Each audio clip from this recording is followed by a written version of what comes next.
ত্রয়োদশ জাতীয় সংসদ নির্বাচনে সংরক্ষিত নারী আসনে বিএনপির প্রার্থী তালিকা প্রকাশ হওয়ার পর থেকেই রাজনৈতিক অঙ্গনে চলছে নানা আলোচনা। বিশেষ করে হেভিওয়েট অনেক নেত্রীর নাম তালিকায় না থাকায় কর্মীদের মধ্যে তৈরি হয় কৌতূহল। এই তালিকার অন্যতম আলোচিত নাম জাতীয়তাবাদী মহিলা দলের সভাপতি আফরোজা আব্বাস। তবে মনোনয়ন না পাওয়া নিয়ে এবার মুখ খুললেন তিনি নিজেই। সোমবার সন্ধ্যায় নিজের ভেরিফাইড ফেসবুক আইডিতে দেওয়া এক বিবৃতিতে আফরোজা আব্বাস জানান, 72 ঘন্টা ময়েশ্চার লক সমৃদ্ধ লিলি বডি ওয়াশ শিয়া বাটারের গুডনেস স্কিন রিপেয়ার করে রাখে সফট ও গ্লোয়িং। দলের সর্বোচ্চ নীতি নির্ধারণী পর্যায় থেকে সংরক্ষিত আসনের জন্য তার সঙ্গে যোগাযোগ করা হয়েছিল।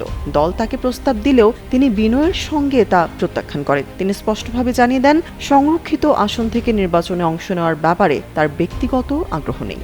বিএনপি এবার সংরক্ষিত নারী আসনে ৩৬ জনের একটি তালিকা প্রকাশ করেছে, যেখানে অনেক পরিচিত ও প্রভাবশালী নেত্রীর নাম বাদ পড়েছে। এই তালিকায় আফরোজা আব্বাস ছাড়াও রয়েছেন সৈয়দা আসিফা আশরাফিয়া পাপিয়া, সঙ্গীতশিল্পী কনক চাপা, বেবি নাজনীন ও রিজিয়া পারভিনের মতো ব্যক্তিত্বরা।